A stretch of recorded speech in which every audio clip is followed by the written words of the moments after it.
नमस्कार मित्रों, कैसे हैं आप सभी। हर हर महादेव। आइए आज कक्षा में पुनः आप सबों का स्वागत है। तो हम लोग चलते हैं अपने प्रथम प्रश्न पत्र की तरफ।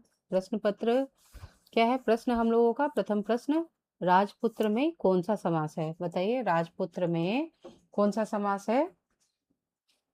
राजपुत्र में राजा का पुत्र या राजपुरुष, ऐसा दो प्रश्न पूछे जा सकते हैं।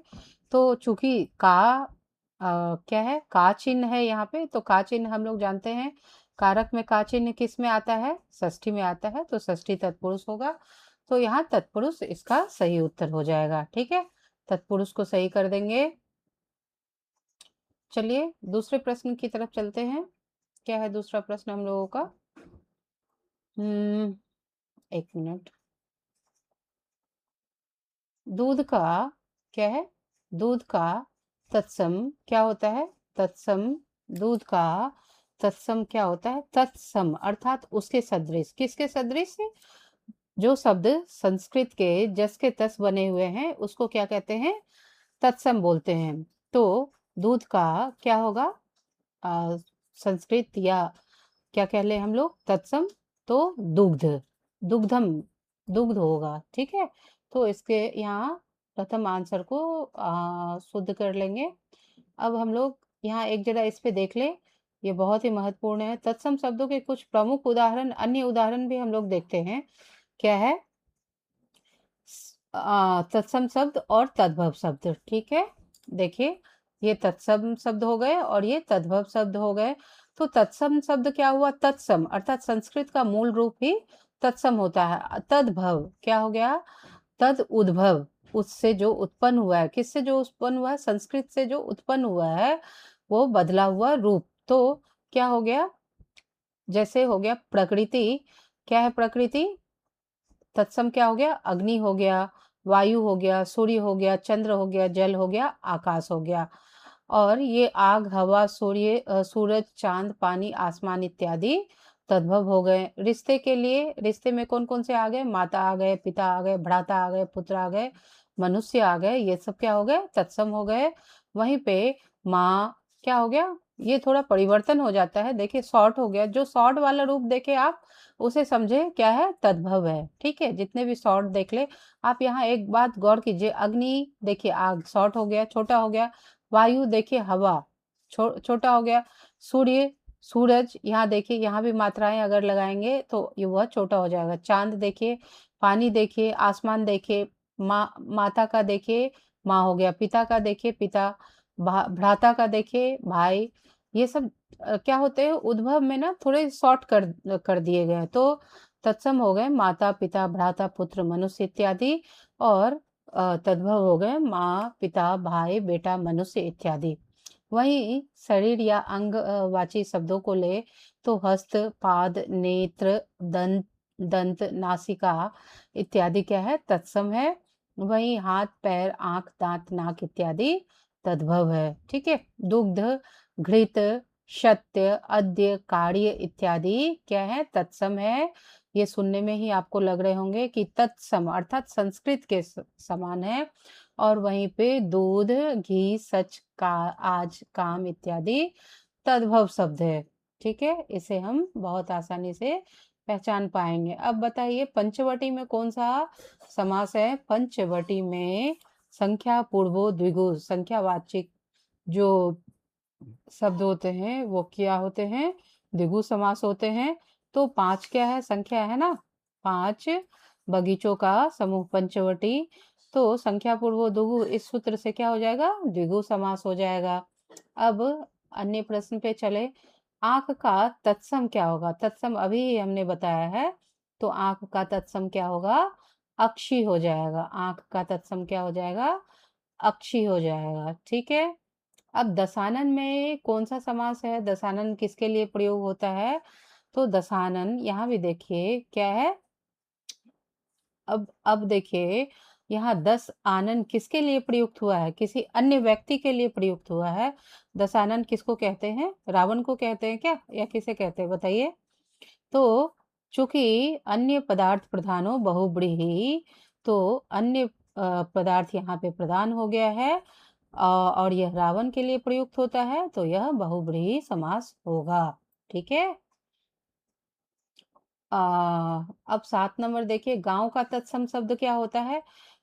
तत्सम तद्भव पहचानने में थोड़ी जटिलता जाती है, इसीलिए विशेषकर आज जो प्रश्न है वह तत्सम तद्भव और अन्य प्रश्नों को भी मिला के है, परंतु इसमें तत्सम तद्भव आपको अधिक मात्रा में मिलेंगे ताकि आप अच्छे से आइडेंटिफाई कर पाए। अब गांव का तत्सम क्या होता है? गांव का तत्सम क्या होता है? ग्राम होता है, ग्राम अर्थात गांव। ठीक है। अब देखिए, राम लक्ष्मण में, राम लक्ष्मण है ना यहाँ पे, राम लक्ष्मण में कौन सा समास है? राम लक्ष्मण में कौन सा समास है बताइए?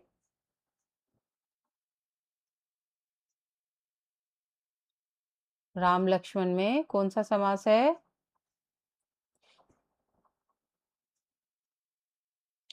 द्वंद्व होगा, कर्मधारय होगा, तत्पुरुष होगा, या बहुब्रीहि होगा? क्या होगा बताइए?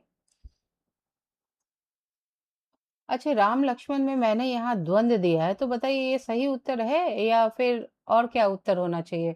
तो चलिए, राम रामश्च लक्ष्मणो च चार्थे द्वंद्व से क्या हो जाएगा? चौ के अर्थ में क्या होता है?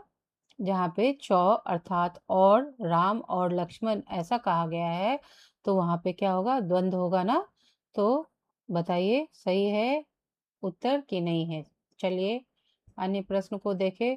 दंत का तद्भव, देखिए अब तक तत्सम पूछा जा रहा था, ये तद्भव अर्थात संस्कृत से जो उत्पन्न अन्य शब्द है, दैट्स कॉल्ड तद्भव, वह तद्भव कहलाते हैं।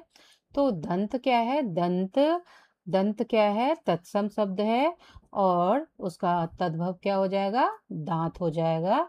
तो ये उत्तर सही कर लेंगे आप। ठीक है। यथाशक्ति में शक्ति के अनुसार, ठीक है, यथाशक्ति में क्या है? कौन सा समास है? अव्ययी भाव समास है। अब आपको पूछेगा पूर्व पदार्थ प्रधान जो होता है वह कौन सा समास होता है? तो वह अव्ययी भाव समास होता है। यथा तथा इत्यादि शब्द आप जहां भी देखेंगे, यथा तथा, ये सब जहां भी देखेंगे आप, वहां पे उप इत्यादि जितने भी अव्यय हैं, वो जहां भी देखेंगे वहां आप अव्ययी भाव समास करेंगे। ठीक है। तो यहाँ पे अव्ययी भाव यथाशक्ति कौन सा हो जाएगा? यथा है चूंकि लगा हुआ आगे में, इसीलिए यह अव्ययी भाव समास हो जाएगा। ठीक है। अब चलिए अन्य प्रश्नों पे चलते हैं। घी का तत्सम क्या है? घी का तत्सम अर्थात संस्कृत जैसा रूप कौन सा है? तो घी को क्या बोलते हैं हम लोग? घी को घृत बोलते हैं। घृत अर्थ, घृत क्या हो गया? घृत हो गया इसका तत्सम रूप घी का। और घी आपको बोलेगा तो आप क्या बोलेंगे? ये क्या है? घृत का तद्भव रूप है घी। ठीक है, दोनों हिसाब से सोचेंगे और करते चलेंगे प्रश्न पत्रों को। चक्रपाणी में कौन सा समास है? चक्रपाणी में, चक्रपाणी किसके लिए प्रयोग हुआ है? कृष्ण के लिए प्रयोग होता है या किसके लिए प्रयोग होता है बताइए? तो अन्य पदार्थ प्रधानो बहुव्रीहि से यह बहुव्रीहि समास हो जाएगा। पत्थर का तत्सम क्या हो जाएगा? पत्थर का तत्सम क्या हो जाएगा? पाषाण हो जाएगा। पाषाण मतलब क्या होता है? पत्थर। और पाषाण का ही आपसे पूछेगा तद्भव रूप क्या है होता है, तो आप बोलेंगे पत्थर। ठीक है, दोनों हिसाब से सोचे। त्रिलोचन में कौन सा समास है? तीन लोचन अर्थात तीन आंखों वाला, त्रिनेत्र किसे कहा गया है? भगवान शंकर को कहा गया है, भगवान शिव को कहा गया है ना, या किसे कहा गया है बताइए? तो तीन आंखों वाले कौन होते हैं? भगवान शंकर होते हैं। तो अन्य पदार्थ प्रधानों से यहाँ बहुव्रीहि हो गया। ठीक है। कपूर का तत्सम पूछा है तो कर्पूर होगा, कर्पूर यहाँ पे शुद्ध कर ले। उसके बाद चतुर्भुज में कौन सा समास होगा? चतुर्भुज किसको बोलते हैं? किसके लिए प्रयोग होता है चतुर्भुज? ठीक है। यहाँ चार ऐसा चतुर ऐसा आप नहीं समझेंगे, चतुर्भुज किसके लिए प्रयोग हुआ है उस हिसाब से समझेंगे। और तो चतुर्भुज अन्य पदार्थ प्रधानों से बहुव्रीहि हो जाएगा यहाँ पे। हम्म, भाई का तत्सम क्या होता है? भ्रातृ। ठीक है, भाई का तत्सम क्या होता है? भ्रातृ। यथा समय में कौन सा समास है? अव्ययी भाव। यथा समय क्या होता है? यथाशक्ति हम लोगों ने ऊपर पढ़ा। यथा समय फिर से आ गया उचित समय पे, यथा समय समय के अनुसार, यथा समय। तो यहाँ पे यथा अव्यय है, इसलिए यह अव्ययी भाव समास, अव्ययी भाव होगा। ठीक है, समास होगा। अब मुख का तद्भव क्या होता है? मुख का तद्भव क्या होता है? मुंह होता है। ठीक है, हम लोग बोलते हैं ना आजकल, मुंह में खाना खिला दो या मुंह साफ कर लो। तो मुंह क्या है? तद्भव रूप है, और इसका तत्सम रूप क्या है? मुख। मुखम, मुख। ठीक है, तो अब चलिए, पीताम्बर में कौन सा समास हुआ है? पीतम अंबरम यस्य स, जिसका पीला, जो पीला वस्त्र धारण करते हैं भगवान विष्णु के लिए यह प्रयोग अन्य इन दोनों पीताम्बर, इससे एक अन्य अर्थ का लिया जाता है, भगवान विष्णु उनके लिए प्रयोग हुआ है, इसीलिए यह बहुव्रीहि समास होगा।